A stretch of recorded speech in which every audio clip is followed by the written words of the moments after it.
So,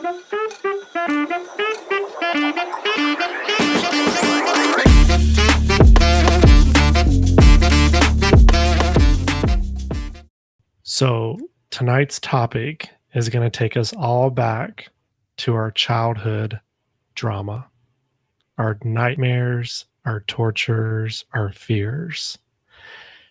How many of us remember being in your room and hearing your parents say, "Come here," Oh, or "Jason, I need to talk to you"? ooh. Your heart starts racing. You start sweating. You start thinking about everything that you possibly could have done wrong because you have no idea what it's about. That brings us to our topic tonight, which is workplace trauma. What gives you PTSD or anxiety? We'll start with Mama Mel. Going to work, period. Gives you anxiety.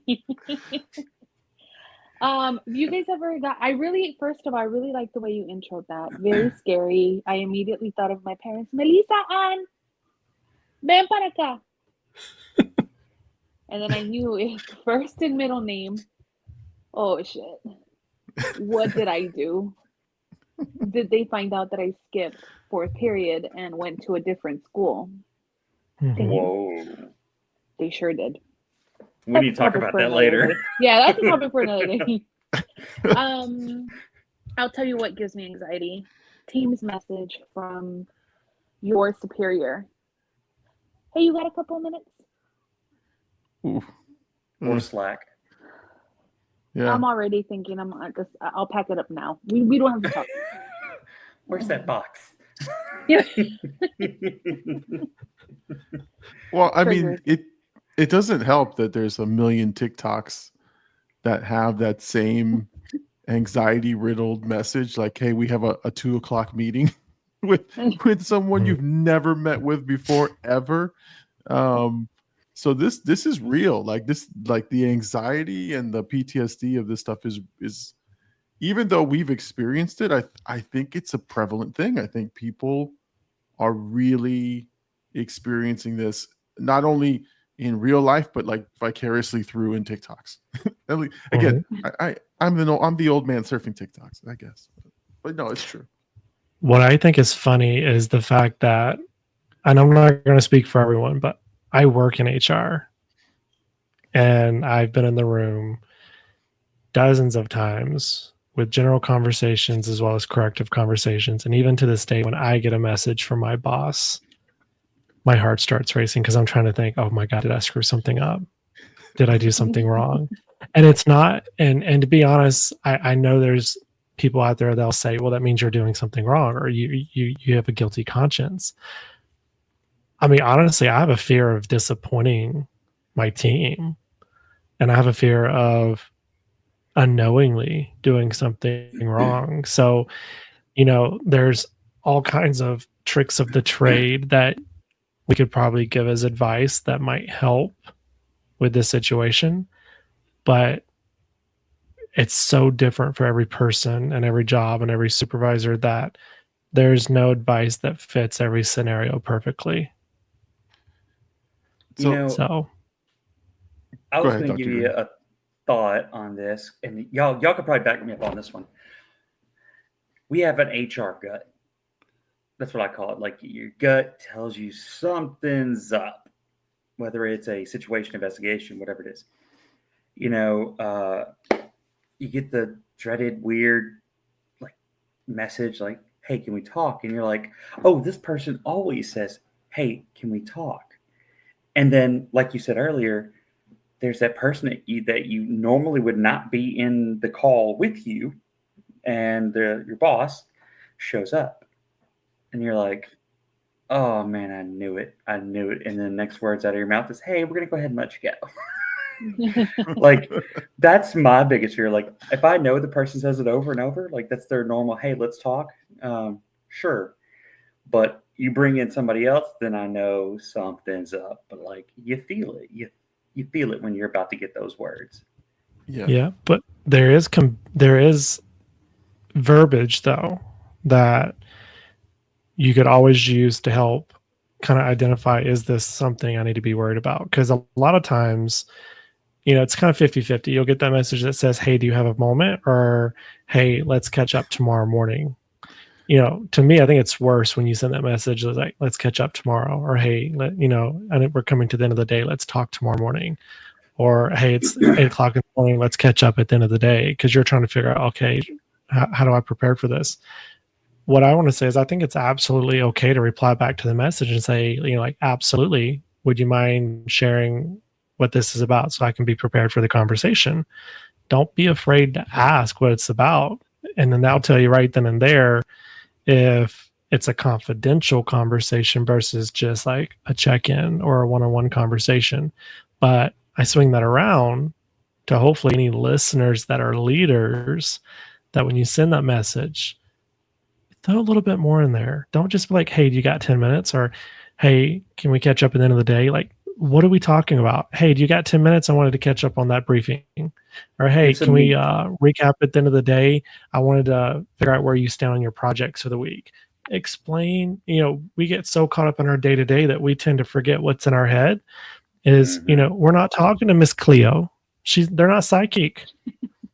Like, they need to know what we want to talk about. If not, you leave them on eggshells. And when you're in HR or when you're in a senior leadership position, it's even more scary to get those kind of messages for those people. And I think sometimes we even tend to forget that while we're close with some of our employees, while we have that great relationship with them, that's irrelevant, because everybody fears of doing something wrong. And I know there's those exceptions out there of people who just don't care. You could call them and be like, hey, I got to call you about, some people that died, and they wouldn't even care. I'm talking about the majority of the people. Yeah. Well, I was going to ask, like, so what's your go-to, like, okay, so in my head, right, I go through this like series of questions to myself. Like, just trying to figure out what the hell's going on. Am I getting fired? Right. But like, what comes to mind first? Do you check your emails, your replies, your oldest email? Do you check your like to-do list? Like, what process do you guys? Because I know for me, it's instant panic followed by like completely checking the entire email history for that person's name who said we need to talk, and then it's probably calling a phone a friend. Hey, did you hear anything? Like, what's up? Text messages, and and sometimes I want to play it cool, but sometimes I freak out. So like, what's some of your guys's like checklist items? I replay interactions. Yeah, replay interactions. I replay everything I might have said for like the whole week, and then I go, dang, Kenny did say I was unhinged. I must have said something stupid. Yeah. Sometimes it's self-explanatory. And it blows my mind. Yeah. I will say sometimes it's self-explanatory, because if you get off a Teams meeting, and then all of a sudden after that Teams meeting where you may have been a little bit more vocal than normal, you get that ping, hey, you got 5 minutes? You may have said something wrong.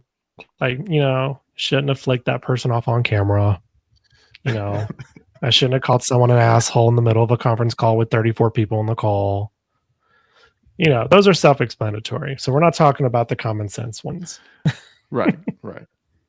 This is real, by the way. He has done these things. I'm just kidding. Not on camera. I go on an apology tour. Not on camera, though. Yeah. This ain't Timberland. You know what? It's too late to apologize, buddy. What are you apologizing for? I don't know. I'm on an apology tour. Like, if I think I did something, like, when, okay, so I can't pinpoint anything. My reliable text friend isn't there. I'm not getting any answers. I'll be around like, hey, everything all right? I just want to make sure, because I want to make sure I'm taking care of things. if I was over the top in a meeting, like I'll go to the meeting and be like, hey, was I too much in that meeting?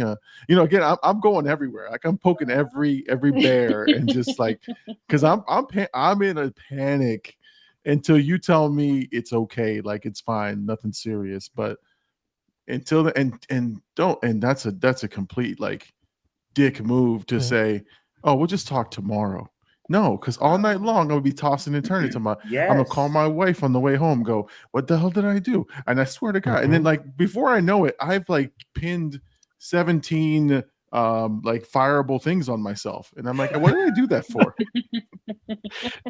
Yes. I will say you have to be careful about asking other people if they've heard stuff before, because I know, I at one point I was guilty about being that person that would team someone or email someone saying, hey, catch up with me at this time, or hey, do you got 5 minutes at the end of the day or after lunch? And then by the time I get to them, I've already had 3 conversations with 3 other people that are like, yeah, Becky was asking what you wanted. And I'm all like, well, why didn't Becky just ask me herself? I just want to talk. Damn it, Becky. I just want to talk to her about her benefits. I know, right? But I just wanted to tell Becky her benefits are changing. We're starting beefs with people when we don't even talk to them. It's like, what the hell you got on me? Hell that. I know. Like I said, damn it, Becky. So I have a picture in my office, and it's an amazing picture. It's a picture of a goldfish underwater, and it's wearing a shark fin that you can only see above water, and it says mindset is everything. And I love that quote, because when it comes to like this topic tonight, that message is the shark fin, and we tend to forget that our words can be very powerful and impacting. And and while I don't want to degrade on certain generations, I do acknowledge that there are individuals out there that do suffer from anxiety, and they do suffer from panic attacks and fears. And I can almost guarantee there's been a situation that was not probably important, where someone sent someone a message and was like, hey, can we catch up later? And the other person ends up taking the rest of the day off sick because they spent half the day worrying about what is this about? What did I do wrong? And they just went home for the day, and then they came back the next day and they were like, I'm sorry I left early yesterday. I was so scared about what you wanted to talk to me about. I just didn't know what it was. My anxiety got to me. And it's like, oh, I just wanted to tell you that you won a competition. But see, like someone who is a nervous Nelly like myself, right? I really like something that Mama said last episode when we were talking about speed dating and hiring. You said you're the guy that's going to prep the people, give them a little pep talk, give them a little context, right? Like, hey, these people were in your shoes not too long ago. You prep them a little bit, you get them comfortable, you give them a little bit of comfort, right? When I send out Teams messages, like, you got a couple of minutes, I always do dash, want to run something by you, dash, want to talk to you about something, because as a receiver of you got 5 minutes, instant panic in my brain. I'm packing up my office. I've got everything in the corner. I'm ready to go. And then it's like, hey, can you help run, this training next month? And then I'm like, girl, I packed up my office. Time to unpack. Travel light. Till the next team's message, and then I'm packing up again. Yeah. No, but like to your point, it people may say like, oh, well, like, you've got a guilty conscience, that's why you feel, but no, it's not always that you got to get. Sometimes we just don't feel safe in our environment, and it's got nothing to do with our actions. It's just not, it's your environment, the environment that you're in. Yeah. To me, I'm a perfectionist. I am like, I know I have probably an obsessive compulsive disorder where like I have to do everything right and I have to do it better. And it's been a benefit and a burden at the same time throughout my career. So anytime someone's ever said, hey, I need to talk to you, I can't control it. It's a natural body function where my heart just starts racing. And like I've had to work on breathing control so that it's not physically noticeable, but sometimes I can't control my entire body. And if I get really nervous, my neck turns blood red and my ears turn red. And then people start looking at me like, "Are you okay?" And I'm like, "I'm good. It's just a little hot in here. A little warm." A little warm.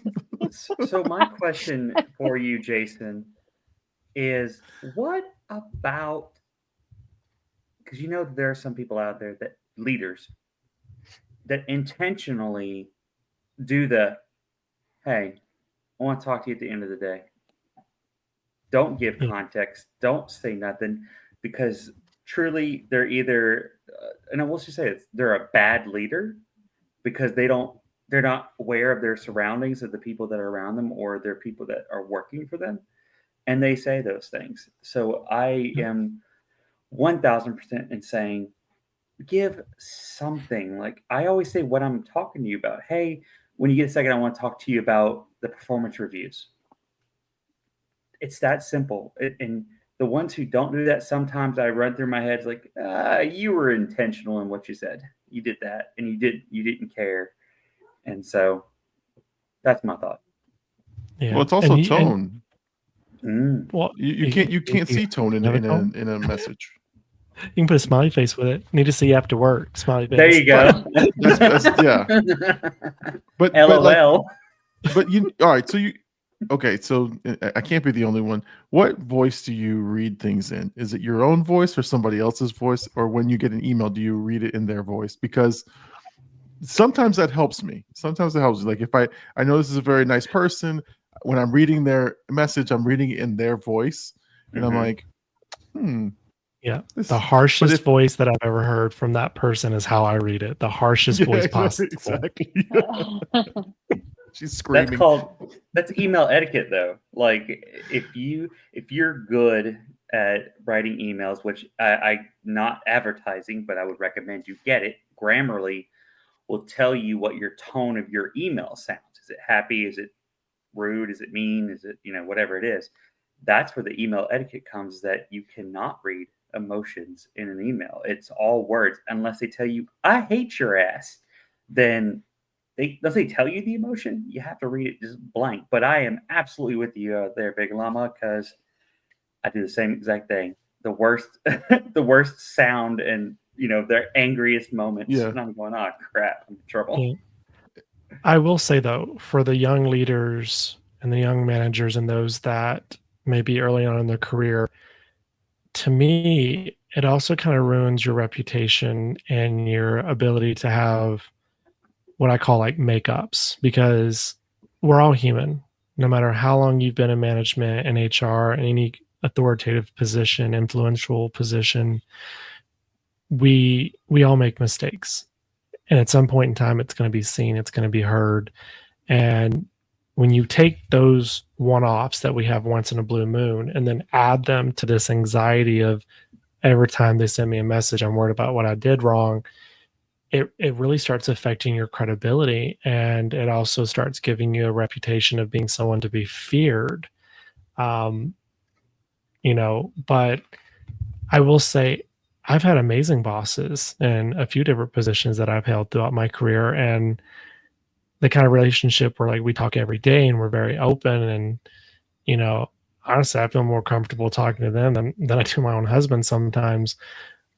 But when they send that one message and it's like, I need to talk to you, my anxiety, my fear flashes between my eyes. And then like if it's more than a 10-minute wait, I start thinking about, okay, God, what job am I going to get next? What job can I apply to? Who's hiring right now? Like I can't go without a job. It's like, because I'm up for unemployment. Like I am one of those people that I hope for the best, but I plan for the worst. I am a positive Patricia and a realistic Rachel all in one voice. Expect I'm also negative for the best. I know, but I'm also a negative Nancy on some days. So there you are. But okay, so but also okay, so for me, the "we need to talk" or "can we talk," it's also brought on by a by the my spouse, okay, my wife, because when she hits me with the "hey, we need to talk," again, all of the emotions that I have at work hit me like a ton of bricks. The difference is I don't have emails that I can scour. I don't have someone to text. I'm alone in an island. I'm scared. I'm about to get skewered. I don't know what I did. And and then I start thinking, did I do the dishes? Did I forget to take out the dogs? And again, the anxiety is there, but I think ladies know that what they're doing with their husbands or significant others, right, Do you Mama think Mel? I'm going to plead the fifth. Do you think do you think that's where that trauma comes from? Because think about it. When we want to break up with someone, break it off with someone, hey, we need to talk. It might That's be. That's a breakup. That's you already know, okay, Mm. all right, it's not gonna work out. I think that's where that trauma Yeah. comes from. Is it sad to say that I enjoy doing that for fun? But it's I also w- the same for whenever you leave work, like you're leaving that job. Yeah, I will actually send Alex text messages just to get a response out of him. And Is Alex listening? it won't even be. He does sometimes, but I don't even send him the message like we need to talk. I'll just be like, it happened again, or we need to discuss Tuesday, and he'll have We're no idea what I'm diabolical. talking about. Oh my god! You Is give him a it? date. You are a jerk. I just say random things because to me, while it's terrible at work, I enjoy it at home. You're terrible. You're terrible. Hey, it keeps the relationship interesting, but it's terrible to do with your employees. Twice if you need help. Don't do it with your employees. Just do it with your spouses. But I like Mel, what I you said. agree. Psychological Mel. safety. Jeez. I agree with Mel. I think it has to do with childhood trauma of you have a girlfriend or significant other, and it's it's like, hey, we need to talk. I'm like, God, no, what did I do? It's over. So I buy Could you flowers. imagine? But think about Mel, it. could you imagine your boss calls you into the office because they need to talk, and you walk in, there's a chancla on the counter. Shit. I'm running. A what? I'm running. And Explain the chancla. they can't hit you with it at work, but the fear. Okay, so we need to. So can anyone look up the definition of a chancla and give it to Dr. Green, because he is deer in the headlights look right now. No, he knows what chancla. Do you know what a No. chancla is? No. It's a flip flop. It's like a shoe. It's like a flip flop. Okay, Why don't you for just white. say a damn flip flop? Okay, put it in white people language. It's like a switch. It's like a switch, Oh. but wider, and you can. Dr. and Green easier and I to looked throw. at the same. It's like a switch. I grew up in Alabama where we got in trouble. We used to go pick our own plum switches to get switched with, or Not a Nintendo Switch, a switch off of the tree, a Oh, branch. I am And so. I forgot if about. you were the I forgot. dumbass that got a little twig and thought you were going to be smart and get a little twig, she went out there and got a branch for your ass. Yes. That's what we all envision. We envision the switches, the chanclas, the belts, in some cases, something more severe. Hopefully not, but I This is not hesitated 50 at Shades of that Grey. pause. Hopefully. well, Oh my god. I'm just saying, like, sometimes people throw a TV or an ashtray. Well, what? my TV? listen, my mother was famous for throwing things that gave me pleasure. So like my Nintendo Entertainment System has flown across the room and hit me in the face. That gave you pleasure. No, like okay, I phrased that wrong, The guys. things that made him, Yeah, you the things did. he Be enjoyed. happy. Yeah, the things I enjoy. Oh, So many a Nintendo game have hit me in the face or the arm. My Nintendo Switch, controllers have hit me. The little square ones, the little bricks from the 1985 yeah. game. Yeah, for Yeah, the you original Nintendo. yeah, Yeah. when we used to write things on caveman walls. I also think if you go back to dating, talk about that dating piece of getting broken up with, it's also that you have, because you're young, you don't understand, like, you're thinking everything's going great. And then somebody doesn't like something, or the maturity's not there to be able to work through the issue. And it's kind of like at work. There are some leaders who don't have the emotional maturity in order to move past whatever the situation is and teach and learn from those things, because it goes both ways. Same thing in a relationship. And so they decide that, you know what, it's just easier to break up with the person. It's just easier to fire them. And you have to be able to go, let's see what we can do better. That's psychological safety, looking at the bigger picture. I like Psych- that. That's yeah. what makes me excited when I think about like all of the functions that HR has, but even like leaders that are not in the HR world, right? Like it's that coaching, that learning and development piece that we can instill into others. Like for those of us that have been doing this for a while and we see I don't want to necessarily say younger because sometimes they're not younger, but just greener HR folks, I want to like just immediately help them and instill all of these, lessons and things that I've learned over the years in doing HR, and I want to learn and coach and train and develop them. But when we see, I can't remember, Jake, it may have been you that said this, but the leader that is notorious for fear, you're instilling fear instead of building the rapport, getting in the trenches with your folks, right? It's easier to just remove the problem, but it should make you excited to want to work with someone like that, because the reward of that, when you're able to turn that situation or that employee around and you're able to see their successes, should be what motivates you. I mean, do you guys agree with that? Absolutely. Yeah. So But it I brings have a you question. joy. So yeah. I have a question for each of you. How do you know when you have psychological safety with your Well, boss? what is it exactly? It's that So psychological safety is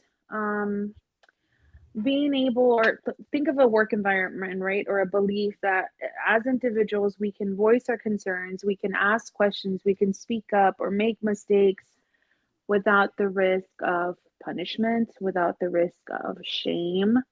When Without fear. without fear, yeah. Yeah, like there's an understanding that there are rules that if you break, there's going to be accountability, but it's the ability to know that you can make some mistakes or certain mistakes without always being written up, or you can have that open dialogue with your boss about your own personal success or failure within the organization, as well as how whether or not they're being a benefit to your career growth or what they can be doing better to help you. And the verbiage I like to use is it's taking the politics out of it, because we all know, those terms where, you can go to HR, it's a safe place, and everyone has this assumption that, oh, we're going to run back and tell ops everything they said. So then they don't feel like they have psychological safety with us. Or if they go and they tell their supervisor something, the supervisor is going to immediately start a huge investigation. So they don't feel psychologically safe. Or in some cases, I've had supervisors where they weren't performing well and it made my job harder. And I've shared that with them. And because I shared with them areas that I see that they weren't pulling their weight in it and it was making my job harder, they got offended. And now my head was on the chopping block because I just, not in a mean way, but in a very productive way, I brought that to light in a private conversation between us two. So, in knowing that we want our employees to feel comfortable to come and talk to us, or have a open dialogue with us about wins and opportunities. And I'm not talking about the insane stuff. Like if someone comes in and tells you about a Title VII violation and like, oh, I want to keep it confidential. That's not going to happen. We got to do an investigation. I'm talking about the circumstances that it makes sense to be able to have legitimate confidentiality or legitimate transparency between one another without a fear of it affecting you. How do you know when you've reached that point with your boss? I would I say know what open my, communication. but how Open do you communication. measure? How do How do you go measure? ahead, Jay. How do you Oh, measure it though? I can measure it by the relationship that I built. You know, if it's hard, of course, when you have a new job and you have a new leader and you're trying to find those dynamics. But things like the way I test it is I uh, I had one leader told me I am too honest for my own good. And that's pretty much true. I will admit my mistake because number one, I need to learn from it. So admitting it to you is letting you know, hey, I made a mistake, but I'm going to fix it. And so when they say, okay, cool, you've got a plan for it, sounds good. That's when I know that that leader is not about honing in and harping on the bad thing I did, but they're happy that I came up with a solution for my own problem and that I admitted my mistake. That is how I measure psychological safety. What about you, Mama Mel? How do you measure it? Well, I think about psychologically being safe, and I measure it, and this may be unobtainable, right? But it's the best way that I can describe it. I measure it to my relationship with my partner. I feel very safe in all aspects of life with that man. And if I feel psychologically, I can measure feeling safe in my work environment to the way that I feel with him, then that's psychological safe to me. Like that's how I measure it for me because it's a relationship, right? Like it's a relationship with your boss. It could be a relationship with your peers, but it's a relationship, professional relationship, personal relationship. Of course, two different things, right? That's what I'm saying. It may be obtainable, unobtainable for some, but that's my measure. That's my standard. I love that analogy. I have something to add to it, but I want to see what Big Llama's response is. Well, this is why I love this podcast because we can actually just admit some things. I think I do a pretty good job of giving people that safe, psychological safety. I give a lot of that, and I think I make people feel very comfortable. Not again, I'll always do it within the rules. Always make sure that I'm doing my job, but I kind of feel like people open up to me, which is really really good. I love that. However, I don't know that I've ever felt psychologically safe because you learn over the years, right? I think I've had a false sense of safety, right? I got comfortable somewhere. I thought I could confide, and then unfortunately, things have fallen through that have either shattered that image, right, or that have hurt me, whether it's professionally or personally.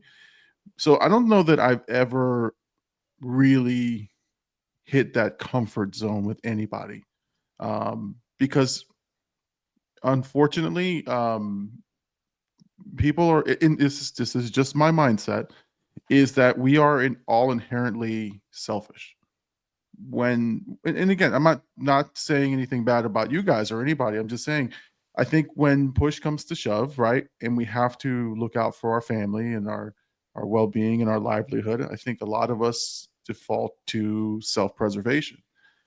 So unless you are willing to stand on business and defend your friends and family and all that stuff and risk your job, a lot of the times, that's just my thought. That's just my feelings on it. And I hate, I'm not trying to be a Debbie Downer and saying that you can't trust anyone, but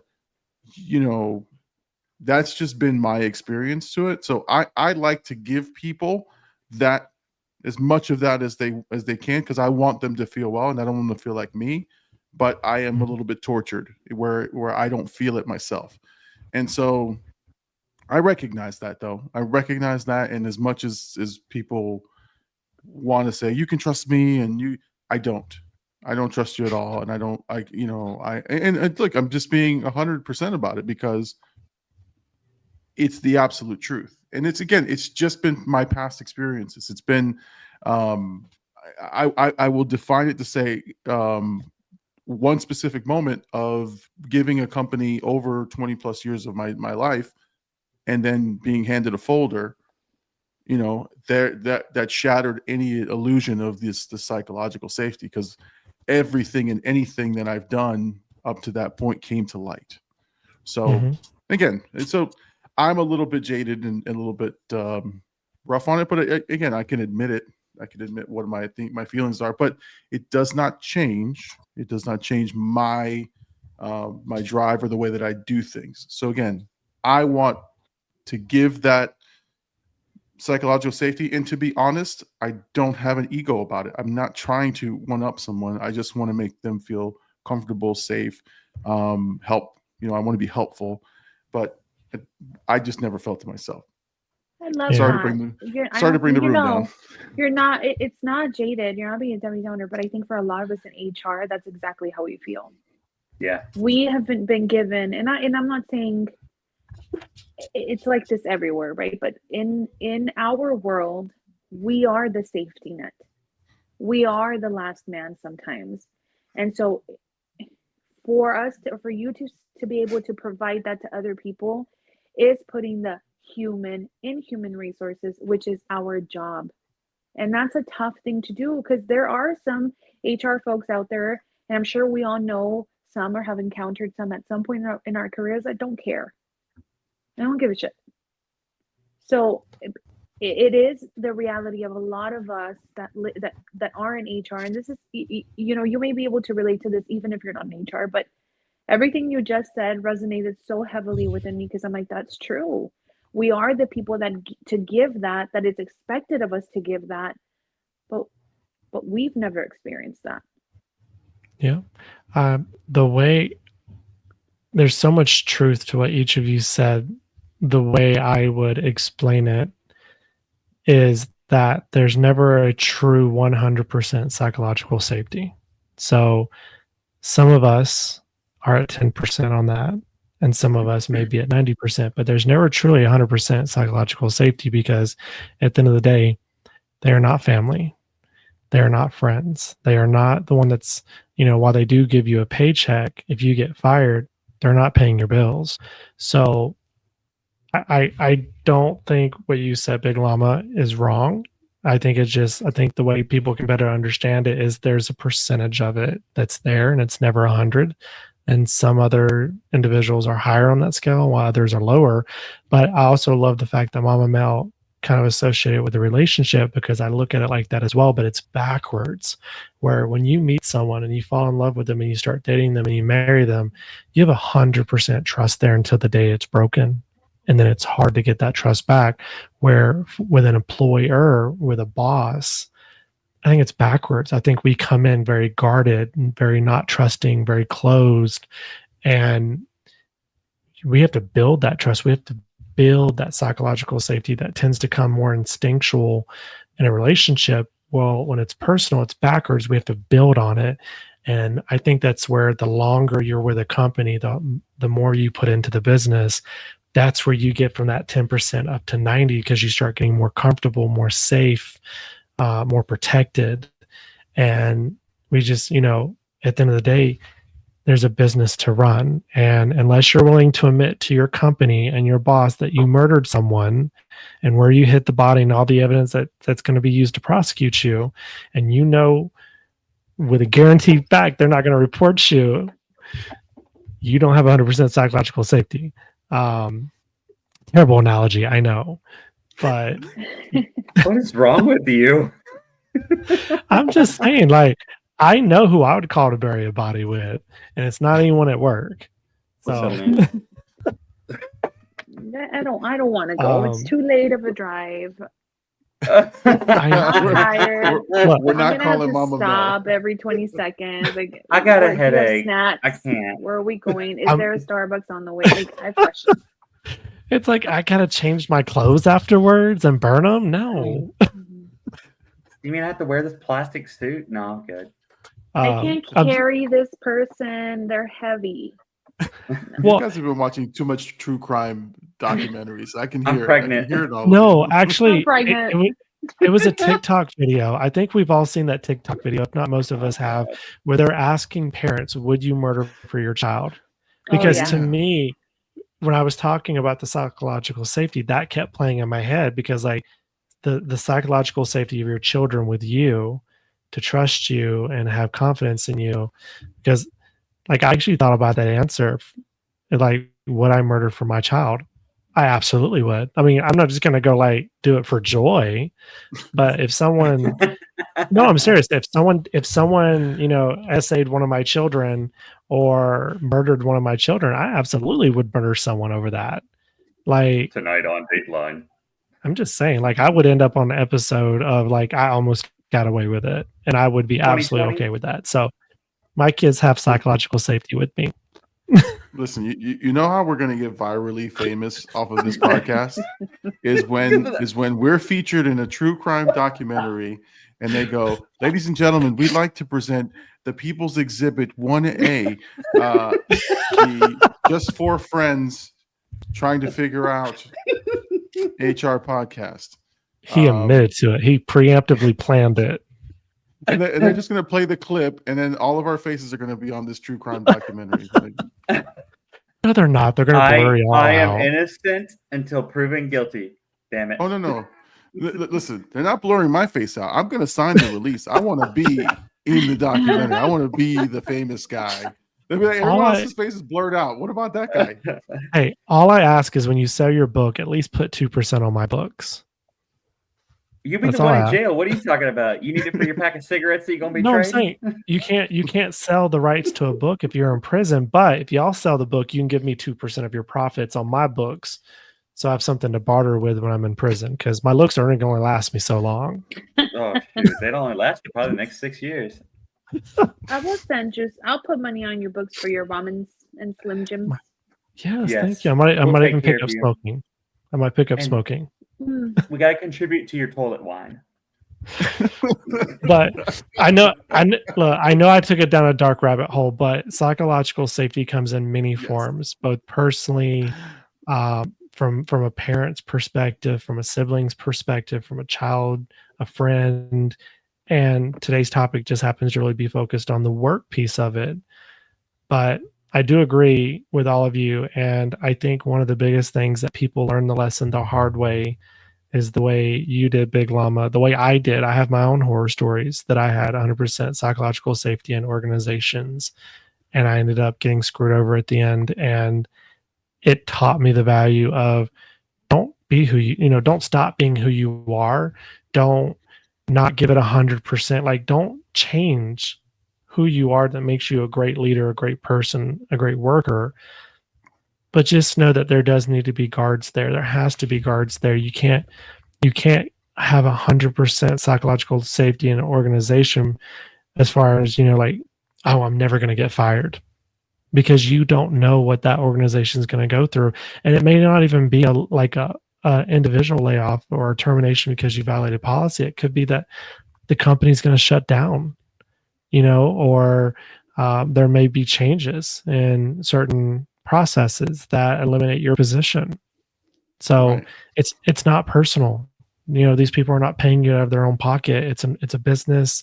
They have to function. They have to operate. And while we may not always agree with their decisions, the majority of the time, the decision is for the benefit of the greater good, sacrificing the one or the few to save the many. And I have been a part of numerous changes within organizations where that's been the case, where we've had to lay people off or transition them or demote them. But most of the time ends up being terminations so that we can, get rid of 10 people or 100 people to save 1,000 jobs. Yeah. You made a good point when you said that you're talking about as don't change who you are and all those things. And I had a fantastic leader, I will not say their name, but I apologized in a message for that was probably a little too wild. Like, just not wild as in bad, just like that was a little, hyper, whatever you want to call it. That You person never. sent back, yeah, no, not me. Yeah. That person came back and said, no, be who you are. That's why we hired you. And that kind of gave me a sense of psychological safety with that person and not with, the organization itself. But that let me know that I could be who I really am in front of that person, and I won't have that judgment behind it. And so that's where Yeah. I truly feel that there's some psychological safety there. Yeah. So when I was going down like the rabbit hole of psychological safety, because I went in a deep hole. I came across psychological safety and psychological health, right? And sometimes we think that they're the same thing, but they're not. So I kind of want to talk through what each of them is, and then we can talk about why it's important to create a psychologically safe place for our employees, right? And it could be from the HR lens, from the operations lens, from account, or a different lens. We can explore options, but when we think about psychological health, right? What do you guys think about when you hear the word psychological health? That's a hard one. I think about how if you're not taking care of yourself psychologically, your own psychological mental health, there are things that can happen. You can become physically sick because you're not taking care of your own psychological health. And as HR, you have to. You have to be able to separate and take care of yourself, because we take on so much inside this job that we put it on our own shoulders, and it just weighs us down. And then you see there's some in HR that quit because they're not taking care of themselves psychologically and getting the help that they need to get it off their chest, or anxiety or depression, all those things. That's what I think about when I think about psychological health. Yeah, you kind of hit the nail on the head. Psychological health kind of encompasses a range of all those factors, emotional regulation, right? Self-esteem, resilience, the ability to cope with stress and adversity. So I don't know if you guys remember this last episode, we were talking about, the onboarding or hiring process. And I mentioned that one of my favorite questions to ask when I interview someone is, how do you deal with stress? And the reason that I enjoy asking that question is because I want to make sure how well balanced you are. But really, when I read psychological health, I'm like, this is what I'm looking for. Because you're right, Dr. Green, in HR, you have to take care of yourself mentally. Because think about it, we take on the burdens of everybody else. And like for the folks that are in investigations or employee relations, like that's a heavy workload. You talk to people all day, and it's unfortunately oftentimes it's complaining. And like your mental, like the mental drainage, right? We talked about this too, right? Sometimes we just drive home in silence, and then we're like home and we're like, oh crap, how did I get here? Like I can't imagine how those guys de-stress, but it's different than psychological safety, because safety is a component of a psychologically healthy workplace, right? So you get the safety from a place that's psychologically healthy for you, where your employees are generally going to feel like they are supported, valued, heard, empowered to express their opinions, to express their ideas without that fear of retribution, without the fear of shame, without the fear of retaliation, right? And like when we train these things, right, when we talk about positive work environments, safe work environments, these are ideal workplaces. This is where like this is the perfect workplace. This is where you want to work. I would dare say that 75% of the times that's not true. That's not a reality. Right. I mean, I would tell you just that one of the things, again, this is with experience. So hopefully this podcast helps a couple of HR professionals as they're either new in the roles or if they're just struggling, right? It's like the one thing I'm learning is that you have to stop trying to be a hero. Stop trying to be Superman. And when I think of psychological health, I just think of I just think of like you just be vulnerable, be open to the feelings that come with the job. And yes, we have, I think, a little bit thicker skin than most, um, because it can't be everything that triggers you, right? There's got to be some things, but there is just only so much that you can sort of take before you start to feel some feelings and some darkness, and you go, oh my God, what's going on? The problem that I know that, at least, and again, I don't want to say that people in my generation, but what us older folks, is that we don't know how to cope with feelings. And so if you're in an HR role, you're dealing with people's feelings, you're dealing with issues, you're dealing with all these things, you have no idea how to decompress yourself, right? And that's, again, you feel like crying, or you feel like you're getting emotional with the person you're speaking with. And we are programmed, I guess we older HR people, um, we're programmed to bottle it up. We're programmed to not show that emotion and to keep. Yeah, thank you for pointing at me, all of you. No, but that's what I think. That's what I think is we're programmed that we can't show the emotion, and in business and professional work environments, you cannot have any sign of weakness. When I would tell you that it should be the complete opposite. Like, if you feel, like, let people feel, let yourself feel, and honestly work through that emotion, because it's not healthy to have that anxiety, to have those feelings of coming to work and going, oh my God, am I going to get fired? Or, again, the weight of the issue that you just got. Like be real, like, you're a human being. And I'll tell you, I learned this in one stop along the way, that was dealing with with end of life care. And that's when I learned to, like, it was like, oh my God, like, I have been doing things so wrong. Like, people, again, I got to this workplace and people were crying at work, and people were it's expressing emotions, and I'm like, at first I was like, what the hell's going on here? Like, what, crying at work? What's wrong with you people? Right? I came from a very, very strong corporate background, and I'm like, weakness. I see weakness here. And then I go on a ride along, and I am a blithering mess in a corner. Learned your lesson, didn't you? Oh my God. I called home. I called my wife, and I was like, I don't know if I could do this. I don't know that I can do this. But I had never, because I saw others feeling free to express that, I started to feel some kind of way.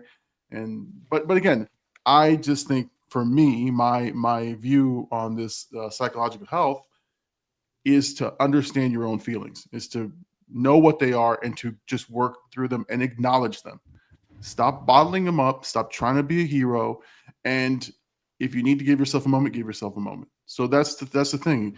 You can put on the facade. You can put on the image of a professional HR person, but you got to know how to deal when the door's closed and nobody's there. How do you deal with those feelings that you're feeling? So that's how I look at it. I think it boils down to two words: emotional intelligence. Knew you're going there. Yeah. Well, yeah, I knew you were going to hit that. It's true. I love It's that so true. word. I love that Yeah. word, because when people hear it, they think IQs, they think smartness. And it has absolutely nothing to do with how smart and how good you are at remembering things and how great you are at math or processing policies. It's the ability to understand emotions, both from the other person's perspective to your own. It's being able to accept criticism and feedback and process them.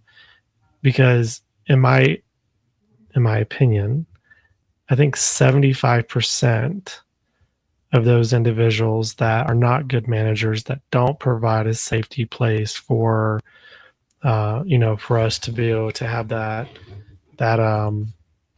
my mind's blinking here. My mind's blinking. The psychological safety. Yeah. It's because the managers don't have emotional intelligence, and that percentage, 75%, I don't think it applies to the organization itself or a department. It applies to the people, because 75%, if you have 3 people managing a department, 2 of them may not be emotional intelligent enough to lead people through struggles and changes and make them feel safe at work. And I'm not talking about those special circumstances where something's egregious and doesn't require any empathy or emotional intelligence to be involved to process it. I'm talking about the day-to-day operations part of it. And to be honest, that is something that I spent years developing myself on, because while I've always been really good with my words, and I've been really good at being a subject matter expert with certain policies, or the more time that I spend in certain areas, I'm really good at critical thinking. What really hindered me early on in my career is I had no emotional intelligence. I didn't know how to process feedback, to adjust myself, to be a better leader, to be a better mentor or mentee. So for anyone that you think you're the best, you think you're the top dog, you're the smartest person in the room, I will tell you that means nothing. Look at some of these CEOs of these organizations. Look, like, I'll pick on one of the largest companies in the world, and it's because I have great respect for the CEO, which is Doug McMillon, one of the smartest people I've ever spoke to in my entire life. He has a bachelor's degree, and he grew up working his way up through Walmart. He didn't go to a fancy college. He didn't get a PhD or a master's degree. I feel attacked. And honestly, he may not have the answers to every problem that crossed his desk at that time, but his emotional intelligence is so on point that while there's many factors that makes him a great leader, I think that is one of the ones that has taken him the furthest and made him the most respected among his peers and his subordinates. So if you want to take anything away from this podcast from me, is go read up on emotional intelligence, because it ties in with tonight's topic. It makes you a better person. It helps you be a better leader, and how to help people feel psychologically safe, even to the smallest percentage. Every percent matters, because it eventually adds to as closest to 100% as possible. While it will never be at 100, we can get close to it. Yeah, and don't use, again, this is a pro tip, nugget for all of you to take away. Don't use these buzzwords and not know what the hell they mean. Don't just use emotional intelligence in a sentence, or tell people they got to go get trained on emotional intelligence. If you don't know what it is, stop that. Nothing ruins your credibility more than your corporate speak, and you're trying to throw these fancy things in there. And again, if you don't know it, you don't know it. That's fine. Like, own it. But just because you heard it on the podcast doesn't mean you use it in the sentence the next day.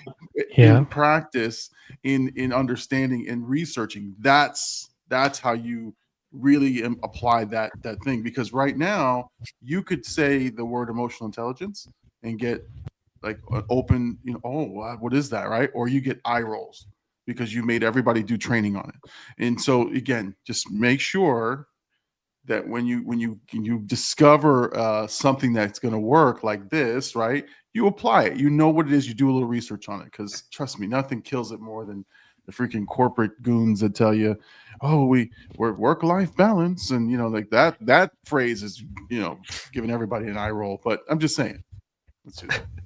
Is that going to take us to our next segue of being forced to go to lunches and meetings? Well, that's also part of the anxiety, but yes. Actually, I have a great story for that So the that ties thing in with. No, go ahead, Dr. Green. I'll chime in a before you minute. do. Okay, cool. So to give you a little bit about, emotional intelligence, Kenny, I'll send you the book, buddy. At some point you can get on my level. It's self-regulation is my favorite part of emotional intelligence. You have to be able to regulate your emotions in the time that is needed. That's from Without drugs. No drugs. yes, please, no drugs. Kenny, it's okay. You can cry. Don't use drugs for that. But like, kind of like how we always have this saying of there's a time and a place for everything.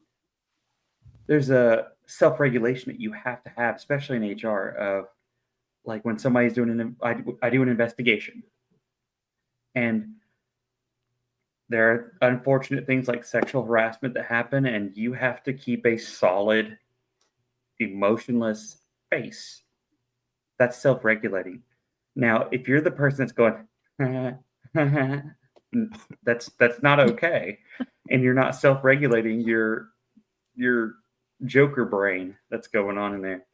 So I say that about emotional intelligence because it's such a huge part of being in HR is poker face, keep your emotions in check, and just remember that, I will back you up there, Big Llama, 100%. It's okay to let some of that stuff go. Cry about it because that's another endorphin release that makes you feel better at the end.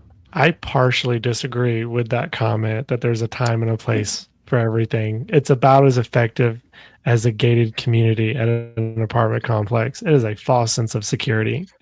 While there might be a time and a place for a lot of stuff, there are sometimes situations where there is no time and no place for it. You just got to go with the best fit. I feel attacked again, but I live in a house with the gated. So. It is a false sense of security because if those people are smart, they'll just walk around the gate. We're just going to say that they're not smart. So they don't have intelligence.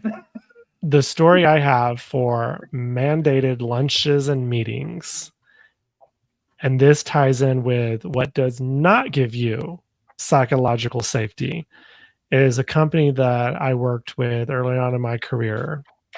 We had a massive mandatory dinner, and they provided an open bar. And bearable. It was open bar, no limit, open seating, with one exception. There was an HR representative at each table. Oh, Jesus. I'm not going to the bar. I'm just going to the bar. Tell me you don't feel psychologically safe without telling me you don't feel psychologically safe. Just give me your drink tickets at that point. Like, I will tell you, when I left that meeting, 6 people no longer had a job.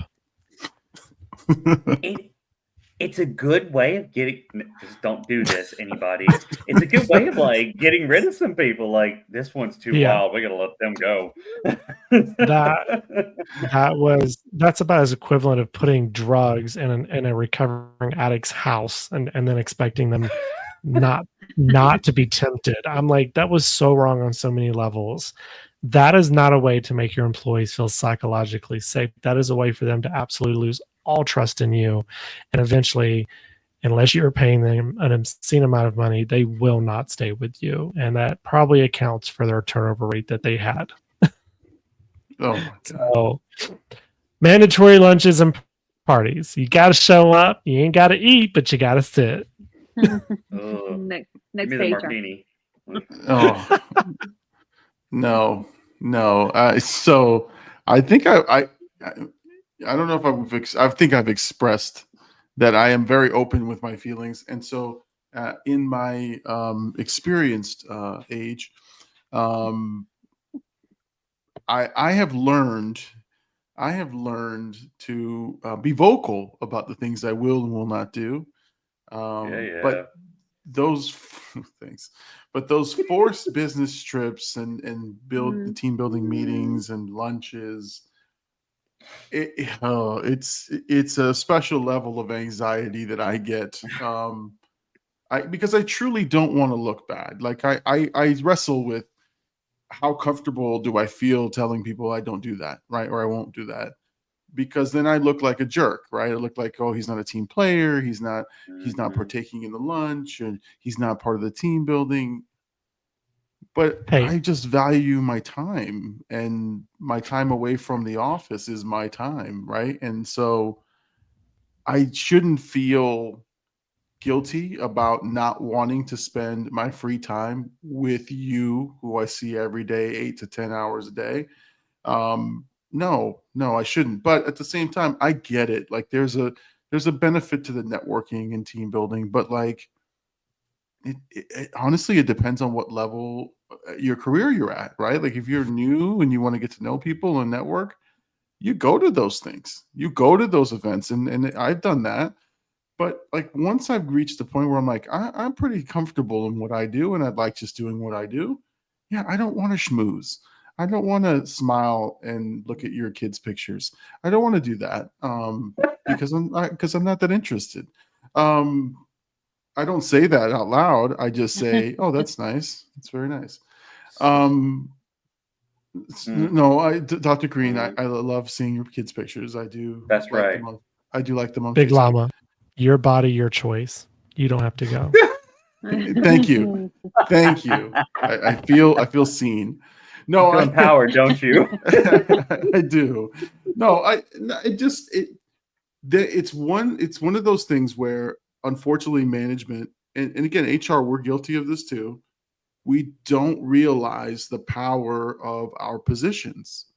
Like, you're the boss and you invite everyone to a after hours, lunch or dinner or a team building activity outside. You really feel obligated because like you're the boss, and you have.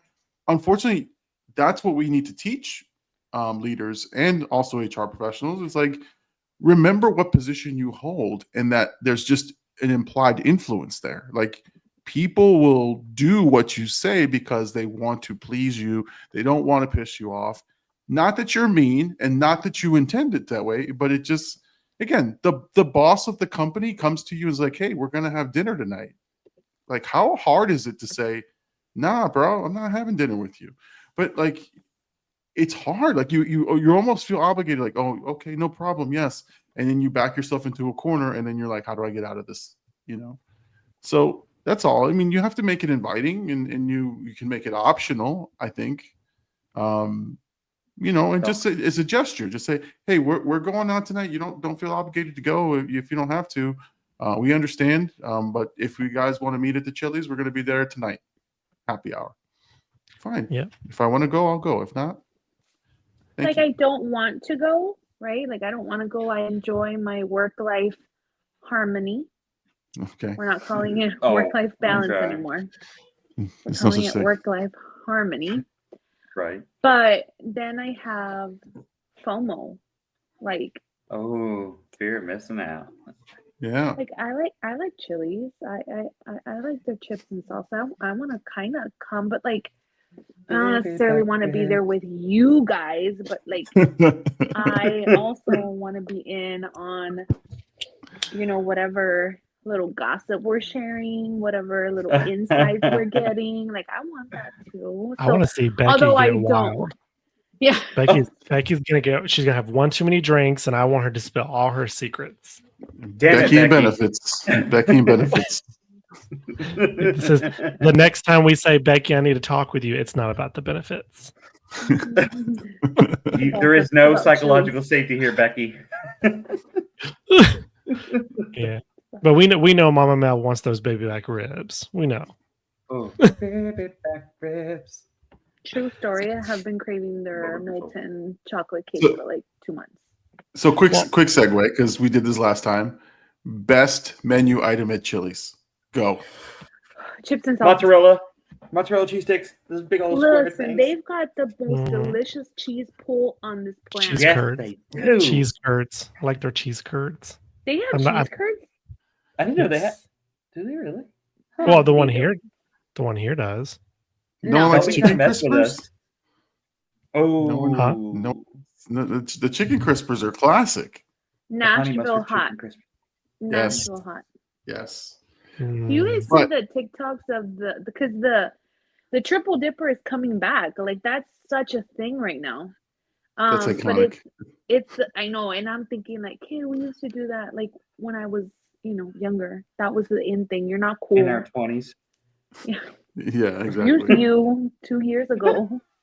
Although, Oh. what's fallen off the map is their Cajun chicken pasta. It used to be my go-to, and Oh then man, I now, love that. yeah, but Oh, now I that's love it. terrible. That's terrible. They serve it in that fake bowl that looks big, but it's not. you're like a lot of food. It's half full. And Never mind. you put your fork and it hits the plate instantly. It's the Gross. plate. mhm. I can't think of one dish that I'm like, they have this is like I just go there for appetizers and Got like it. dessert, and then you're out. Like you don't need to have an entree. It's totally fine. The spinach dip. Yeah. Oh, yeah. Oh But yes. you know what I Mhm. discovered during the pandemic is that you can buy the chips and salsa separately and just do a pickup on the to go. You just you call in, you say I'm getting an order of chips and salsa. They give you a giant thing of salsa and a huge bag of chips. You pick that up, movie night, you're good. But They anyway, also had their margaritas to go during COVID. yes, they did. Sounds like a great Ah, night to me. COVID. Mine All right, so is sorry to derail us. mine was the what's that? Kenny made me think about it. It was the chicken crispers, but this I was down south. I was doing stuff for the army, and we went to Chili's, and it was a chicken crisper waffle. Like it has a waffle, and then you had chicken crisper on top, and the glaze from the what do you call that? The syrup, and it made it so good. And I was like, I'm not a guy who eats like waffles and chicken together. Like it's not my thing, but it was so good. You know what? Take Triple your dipper. triple dipper somewhere else, buddy. Triple dipper. That's what you're having. Okay, back to force Bring, business bringing it trips. back. Yeah, let's Why bring it back. is it important? Why do you guys think creating psychological safety in your workplace is important? Retention, Ah, Ooh, morale. Keep Becky from drinking too much on the work lunches that we're mandating. damn it, Becky. Oh my Becky God, needs to Becky. watch her back. No, the reason why I use Becky a lot is Big because back Becky. I have worked with two Beckys, and both Beckys had a drinking problem at work. Is Two Becky different that Beckys. bleach blonde bad body? What was it? Beach blonde, bad built, butch body, Becky. and one Becky. did have a bleach blonde, bad built, butch body too. So The only Becky I know who could probably kick my ass, and she's like 3'4". You know, she's at the CrossFit gym trainer, and she like was a real badass. But Nope. she Mm-mm. stood this tall and would yell at me. So she goes by Beck. Don't call her Becky. She goes by Beck because she'll beck you She's- up. no, she was a badass. She's She was a gonna badass. go up to Big Long and go, "What'd you say about me?" Shout out to Becky. Well, Bring she's on my hand to LinkedIn, so shade. she might hear this. Hopefully, she makes it to an hour and 13 minutes of the podcast. Shout out to you, Becky. Shout out to We you, love you, Becky. We love you, Bex. I hated your burpees. The one thing I will say about work lunches, though, is if you do send out the invitations, whether they're mandatory or they're optional, try to have the lowest person in the management totem pole send out the invite. Don't have the VP sending it. Don't have the CEO or chief operating officer send it, because it's already bad enough to not want to go when you have an hourly supervisor that you just can't stand sending out the email.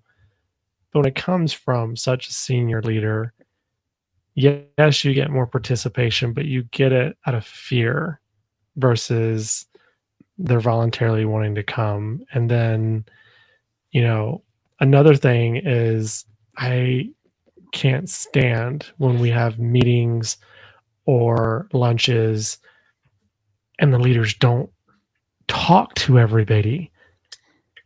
Like, walk around. You know, if you don't shake people's hands, say hi to them. Ask them how their day's going. I get it. Big Llama don't like your kids, but how's the kids doing? You know? I'm not I hate creating your kids and your relationships. dogs. Just kidding.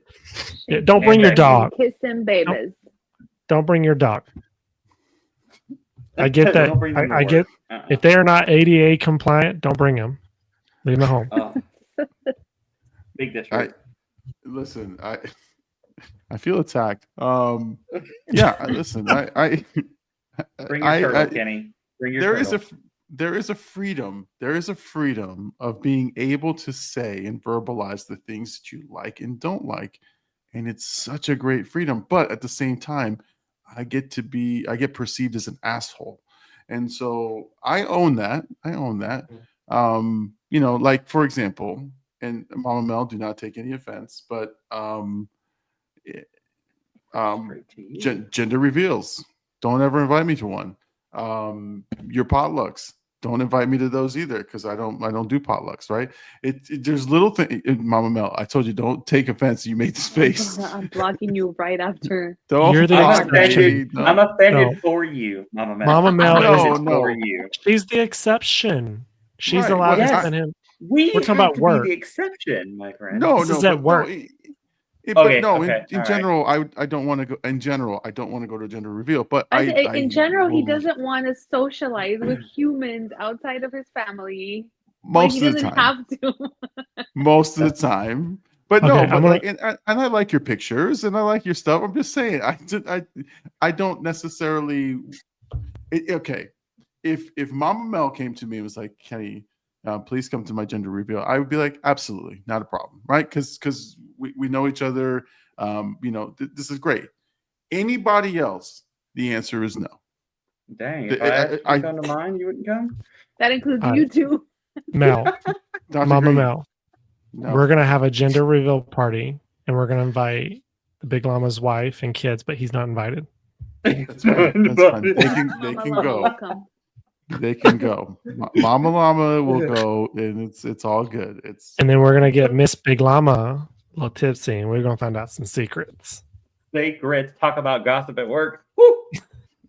Spill Yeah, the tea, no. Mama Llama. What's her favorite drink? Is it light or dark? Is it liquor, beer? I Smirnoff. feel like it's tequila and vodka, maybe. I feel a tequila and vodka coming from her. Patron. she's on a vodka kick, so that's vodka or seltzer. So We can Vodka be and orange friends. juice. Give me a screwdriver. Heck yeah. Vodka and anything. Vodka and anything. Yeah, pretty much. Vodka and a cup. Not vodka and Becky. No. fucking Becky. Vodka and Becky. Vodka and Becky. Listen, can we go back to this list? Listen. Because Let's Mama reel it Llama. back in here. Let's reel it in here for Mama Llama makes a guest appearance in the back with a chancla. Yeah, exactly. Well, yeah, it's already hit the door 3 times. No, So- all right. So go ahead. I was gonna say, like, bad news. I hate delivering bad news. Ooh. Like forced bad news of company changes, money that we can't give them, insurance rate changes. Again, those are HR functions, but there is an anxiety level that comes with being the mouthpiece for the bad news. And unfortunately, leaders become cowards sometimes. Absolutely. And they go, well, HR is going to tell you all about that. And you're like, Yeah, I let mean- me turn it over to HR for Q&A. yeah, exactly. And then you're like sitting there like, what? Yeah, you're in the line of fire. Especially a budget question. Like, okay, so how many times have you, and again, I've done this 100 times, but we get the briefing. It's a bad year. We didn't hit our goals. There is no money for increases this year. HR, you're going to go ahead and draft the talk points and deliver them. We'll set up meetings with you. and we'll set up office hours for you. We'll do all this stuff for you, but you get to tell the people there's no money. Have a nice day. Well, I'm just saying it and again, we want to be good stewards of the company, but at the same time, like why me? But if you know me, I got no problem telling you that because I'm impacted too, right? I put on my hey, I ain't getting shit either. So let's talk about this. Right. Complain about it together. Right. I mean, Go ahead. Oh no, I'm just saying that's if I'm not getting it, you're not getting it, then I don't have a problem with it. Where I feel bad is if I'm getting something and you're not getting anything. The thing that came to my mind when you instantly started telling the story was that TikTok, and I know y'all probably already seen it, which is where this lady is in HR and a manager comes to them and says, "Hey, so and so is below the threshold for their salary, experience, and blah blah blah," and they say, "Okay, well let me go do an analysis on it and tell you what would be up to par." Okay. Manager comes back and they give her, oh, yes, 25% is what they need to be brought up to in order to be market level. And they go and look at their budget and they go, oh, as a matter of fact, I can't even give a raise. I can't give anybody anything. So then they go back to that employee and the employee goes, hey, so what about my raise? Oh, HR said no. And I was instantly furious because we get blamed for all these little things. And it's just, we're the scapegoats. You got mad? I laughed. Because I'm like, this is so true. The reality of it, it's like, when's the last time I got to sit in the financial accounting budget meeting to set how much pay raises are going to be this year? That's right. I act my wage. That's not my wage. That should be another topic podcast. Act your wage. Act your wage. So how do we set up a psychological safe environment for our employees? How do we do that as leaders? How do we do that in HR? How do we, we can promote it, right? Till we're blue in the face. We, the HR folks, can do it. But how do we actively embody a psychologically safe environment? So coming from the HR side, from HR professionals, the only way, while there are many ways, what I think is the most impactful way is to have as much face time and be as vocal as possible with your team when it's not required. Because if they only see you when you're firing someone, and they only see you when we're finding out we're not getting pay raises, and they only see you when the benefits package is going down, you are going to be known as the local terrorist. You have to make sure, and this is what makes, and it's kind of challenging because, like, how do you get away from your desk when you're so busy to do a quick round on the floor? Or like in my case, like I have multiple locations over 2 different states. Like, how do you get that face time with those employees? And sometimes it means going above and beyond, doing more tours, traveling a little bit more if you're not local. If you can't travel, make it a Teams meeting with video, but just talk to them, ask them how their day's going. I hate when people say, how are you doing today? Because you're just asking for them to share all the terrible news that's going on for the last year. And then you find out they had 7 people die in their family last week. Their cat just got cancer. Their car broke down. Their house is going through foreclosure.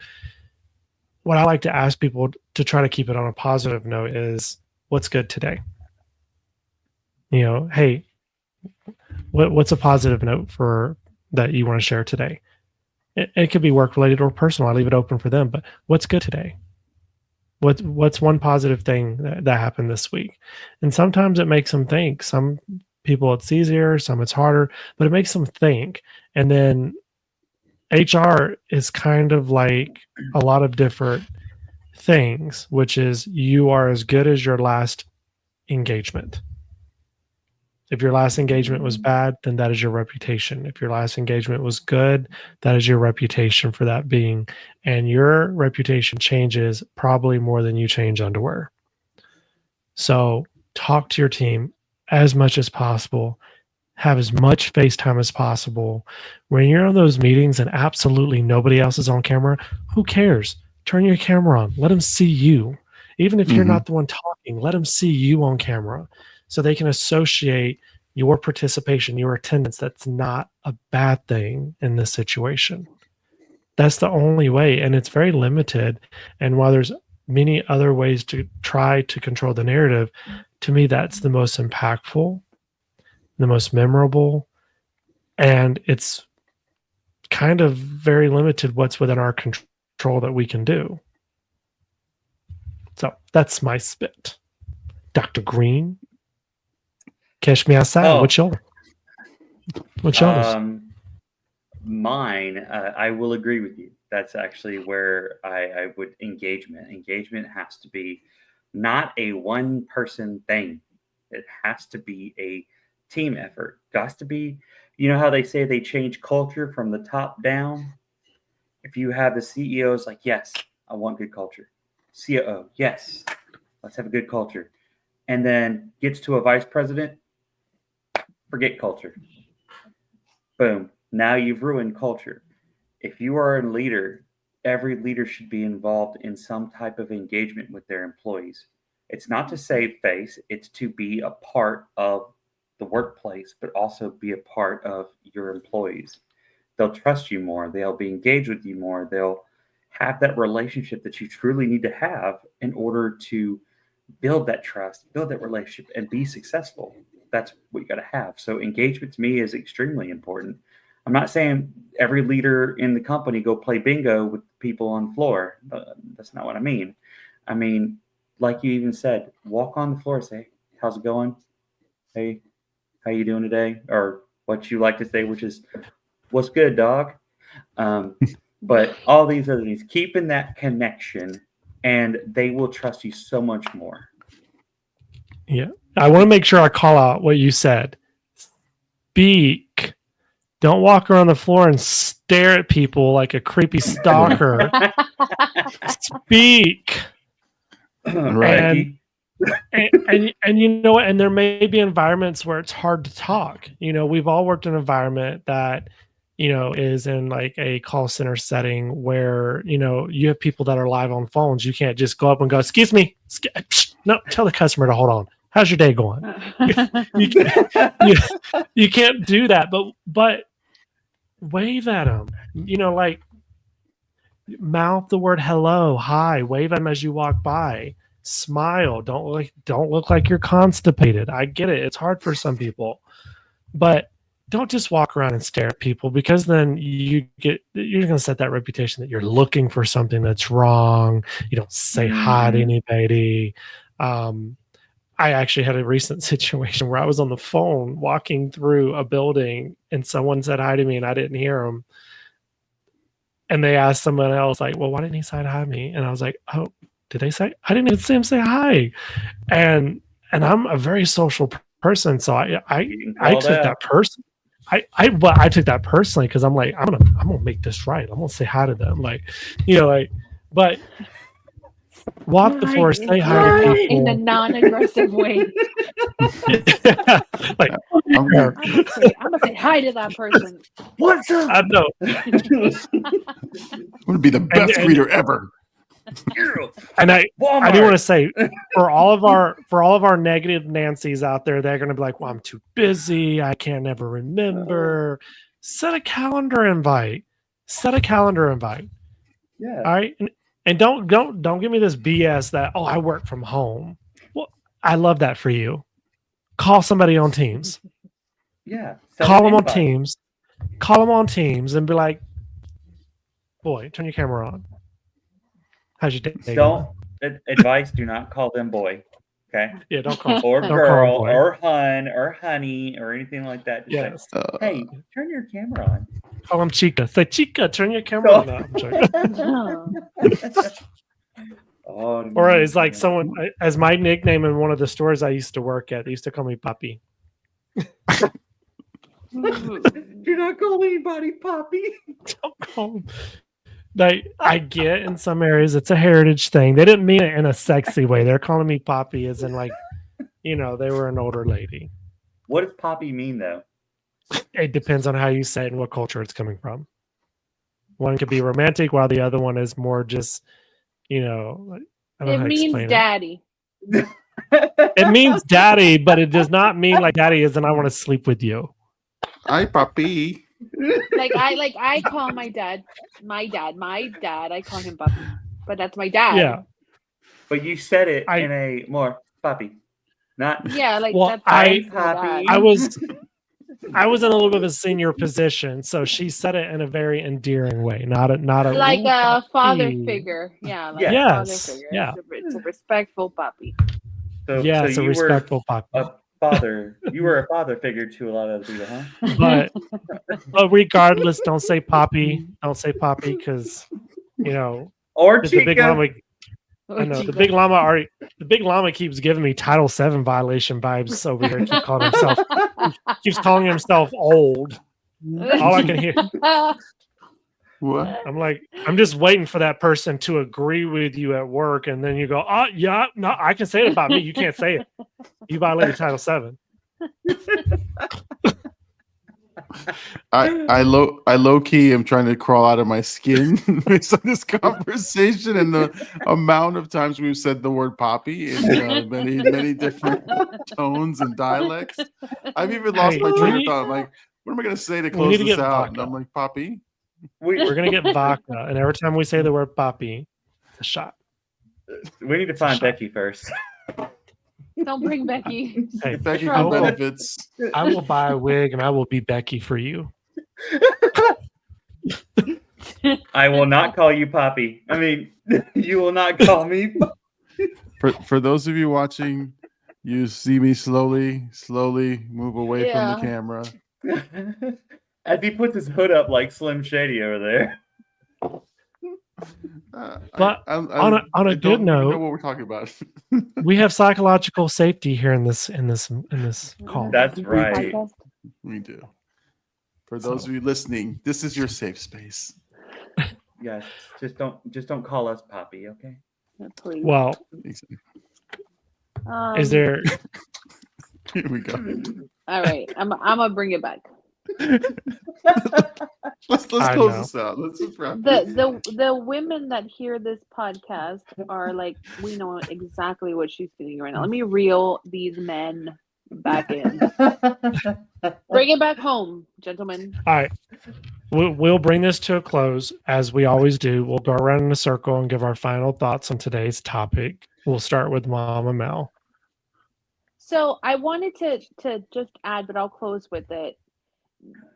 To Jake's point, be intentional, right? As a leader or as an HR person, right? I think when we talk about these topics, it's always in a training and development aspect. Like we feel like we're talking to the leaders and not HR folks, but you can do it in HR too. Be intentional with gratitude and appreciation. Think about the last time that you were appreciated for the work that you did or for your small contribution to this larger cause and how good that made you feel, and take that feeling and sprinkle it around like your Tinkerbell and you're just sprinkling fairy dust everywhere. Be intentional with appreciation, be intentional with the gratitude of your employees, and that is going to help build a psychologically safe environment for your folks, and it's going to help them stay with you and be I don't want to say loyal because that's such a strong word and it can be misinterpreted and taken in weird places, but it's going to give you a environment that's alive and you're going to benefit from all of your resources. Love it. Dr. Green. I'm going to go back to our little psychological health. No matter what position that you're in, no matter where you're at, what you do, you need to take care of yourself. And we have families. Most of us have families that we have to take care of. And think about it like this. You can't take care of them if you can't take care of yourself. So remember, whenever you're going through these hard times, it's okay, like what Big Llama said, is to cry, to get these emotions out in a safe way. But make sure that you're doing that, because bottling it up ends up with an explosion, and it affects your family, it affects you, and it can come out negative. So the best thing I can tell you to do is please take care of your mental health. Use the EAP programs. They're there for a reason.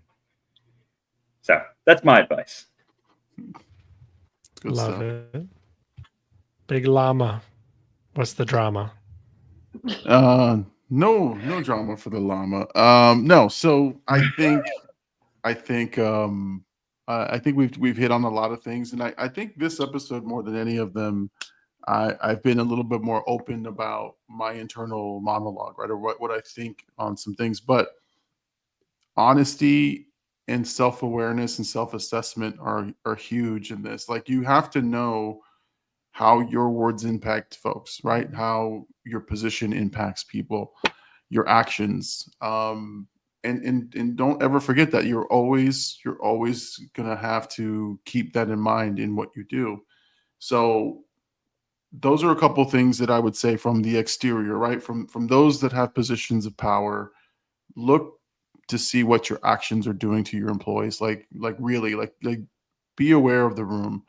You can't just say I didn't know, right? You have to understand that everything that you do, someone is watching and someone feels pressure as a result.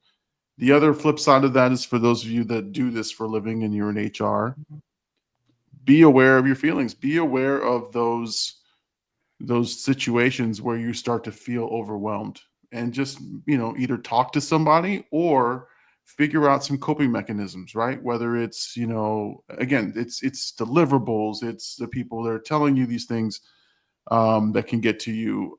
It's your own personal experience. It could be even your personal life. You have to figure out, how do you manage those feelings? And once you acknowledge that, I need help, or I need some assistance here, you'll feel better. You'll get some help, and then you can do your job and function. Because again, no one should be a superhero. We all just need to be real, and as Dr. Green would say, put the human in human resources. Those are my thoughts. Amazing. Well, I don't want to be a bird that repeats the same thing, but if I took everything that y'all said, which I agree with all of it, the way I would kind of close that out is, when you're in a leadership position, ignorance is no excuse. If you accept the job, whether you're given the training or not, you have an obligation to the employee.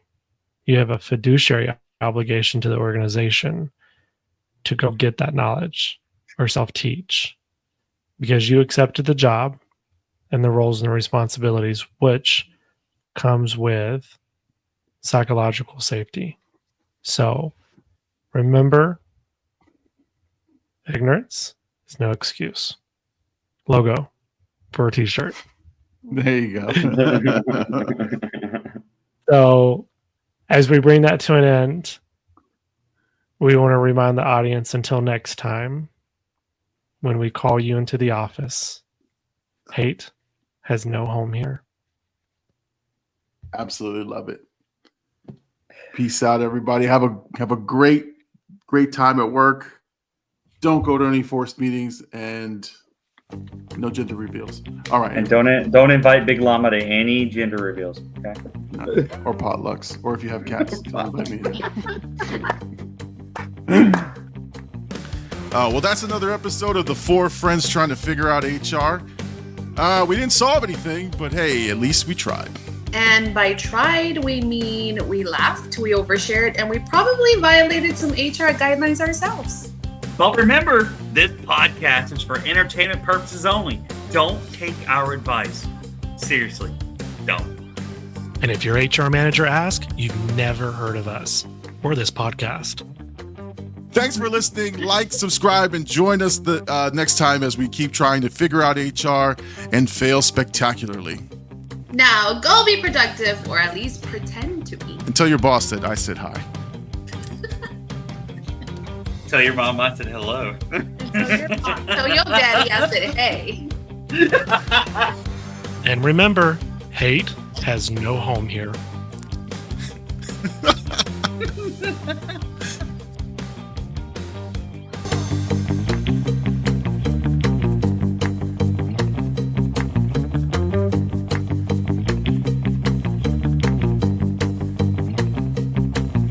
Thanks for listening. We'll be back next week again for a fresh round.